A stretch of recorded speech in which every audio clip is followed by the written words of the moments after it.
ઓમ નમો નારાયણ. હું અરુણાબેન પી ગોસ્વામી સુરતથી તમારું સ્વાગત કરું છું અરુસ કિચનમાં. તો આજે આપણે બનાવશું મિક્સ દાળ અને દૂધીનું શાક. તો એના સારું આપણે જોઈએ દૂધી. તો આપણે દૂધી લીધીશ. તો એક છે આ રીતની નાની અને થોડીક અડધી પડી હતી એ લીધીશ આપણે. 2 ટમેટાં લીધાશ ને 2 આપણે લીલા મરચાં લીધાશ. અને આ આપણે મિક્સ દાળ છે જેને આપણે પલાળી અને 1 કલાક પહેલાં પલાળી હતી એમ.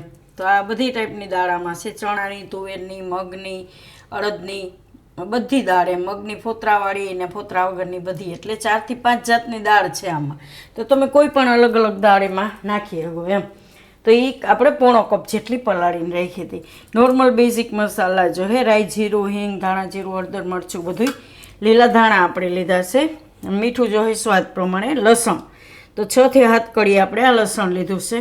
અને લીમડો વઘાર માટે મસ્ત સુગંધ આવે છે આમાં લીમડાની. અને તેલ જોઈએ ને પાણી જોઈએ. અને તમારે ગરમ મસાલો નાખવો હોય તો નાખો. આપણે નોર્મલ સાદું જ બનાવીએ છીએ. તો આટલી જ આપણી વસ્તુ જરૂર પડશે એમ. તો પહેલાં આપણે આ દૂધી છે એને છાલ કાઢીને એના ટુકડા કરી લેવું. અને આ મરચાં અને લસણ એને આપણે આમાં અથડું વાટી લેવું. એકદમ આપણે ઝીણું એકદમ કરવાની જરૂર નથી, થોડુંક થોડું એવું.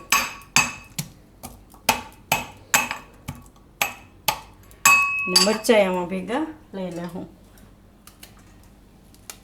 મરચાં આપણે બહુ તીખા નથી લીધા, મીડિયમ છે.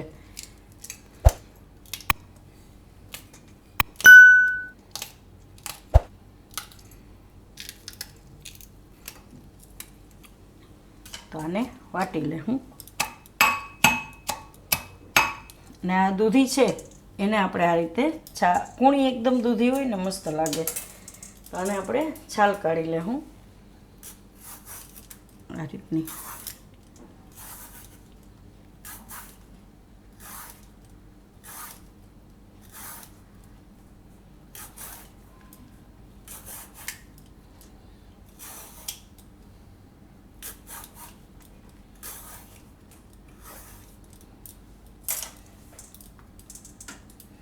તો આને આપણે સુધારી લેવું.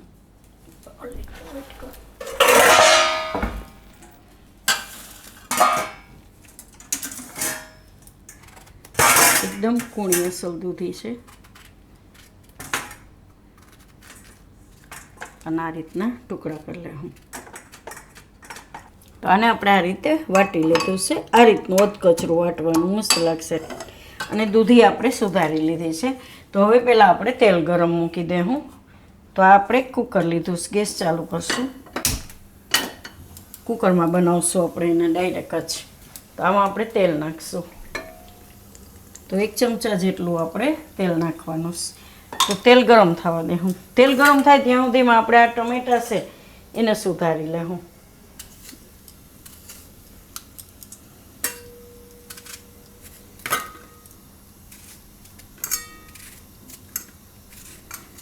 આ રીતના. તો ટમેટાં આપણે સુધારી લીધા છે અને તેલ આપણું ગરમ થઈ ગયું છે. તો આમાં આપણે હવે વઘાર કરશું.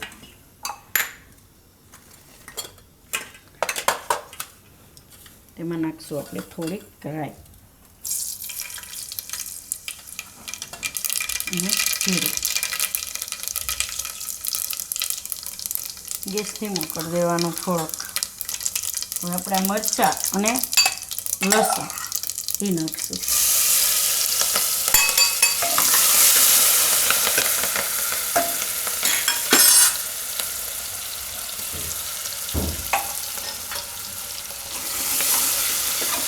એમાં લીમડો નાખી દેવું.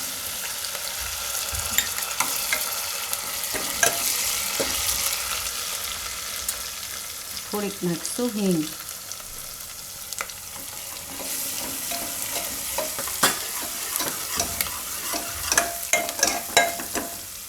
આમાં દૂધી નાખી દેવું આપણે.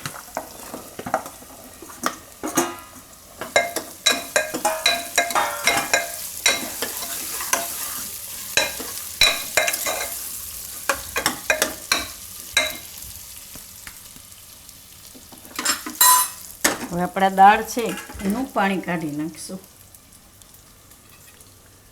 આપણે ધોઈને જ પલાળી હતી, તો એનું પાણી આપણે ઉપરથી કાઢી નાખીશું.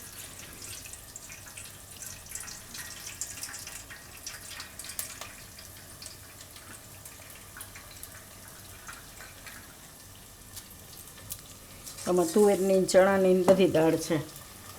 હવે આપણે આમાં મસાલા નાખી દઈશું. તો હળદર નાખીશું અને ધાણા જીરું અને લાલ મરચું.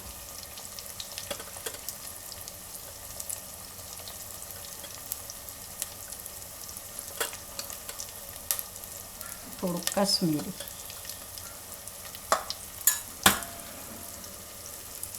હવે આમાં દાળ નાખી દઉં.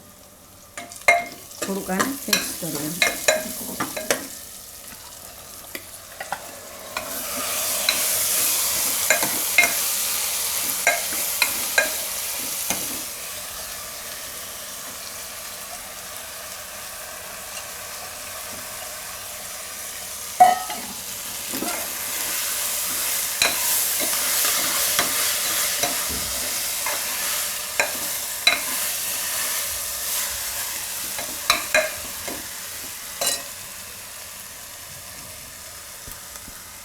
હવે એમાં ટમેટા નાખી દઈશું આપણે. થોડાક લીલા ધાણા નાખીશું, થોડાક ઉપરથી નાખીશું આપણે. હવે મીઠું સ્વાદ પ્રમાણે.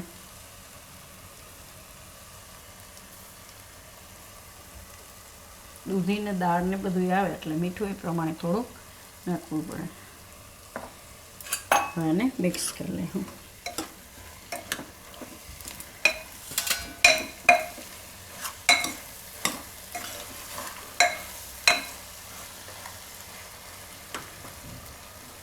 થોડીક વાર આને મસાલામાં પાકવા દે હું એકાદ મિનિટ માટે. પછી હલાવી લે હું એકાદી વાર. અને એકાદ મિનિટ આપણે આ રીતે મસાલામાં રહેવા દીધું હતું. હવે એમાં પાણી નાખી દે હું આપણે.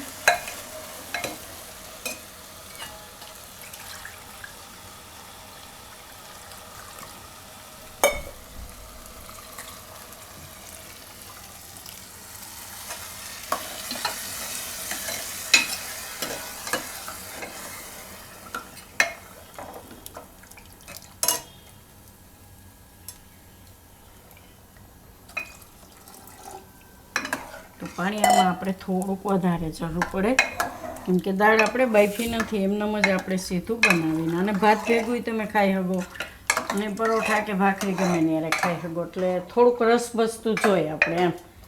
તો હજી થોડુંક પાણી નાખીશું. જો આ જેટલી પલળેલી દાળ હતી એટલું પાણી નાખ્યું, પણ હજી થોડુંક અડધું ભરીને નાખશું એમાં.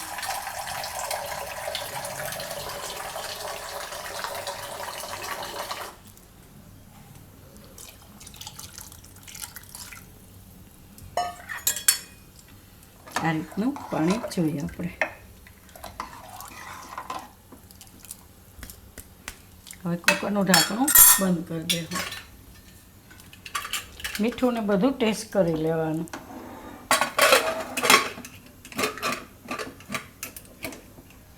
તો આમાં આપણે 3 વિસલ થવા દેવું.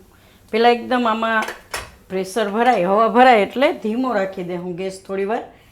અને 5 મિનિટ અમે એ રીતે પકાવશું ને પછી 3 વિસલ કરશું. ડાયરેક્ટ એમાં સીધી વિસલ નહીં થવા દેવાની. તો કુકર આપણે હવે ખોલીને જોઈ લેવું.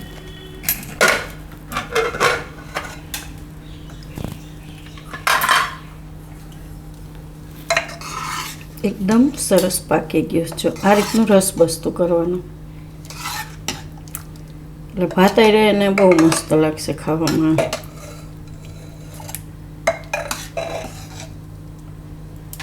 તો થોડાક ધાણા હજી ઉપરથી નાખી દઈ લીલા.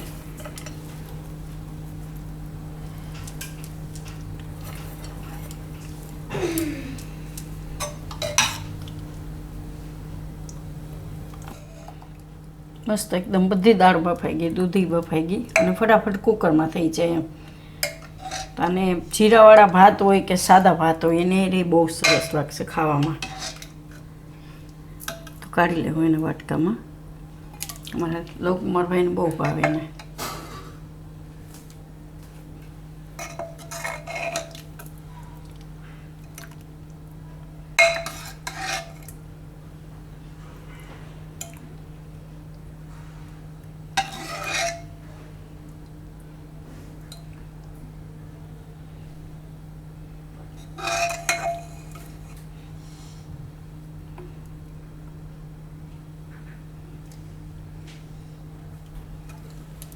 તો તૈયાર છે આપણું મિક્સ દાળ અને દૂધીનું શાક.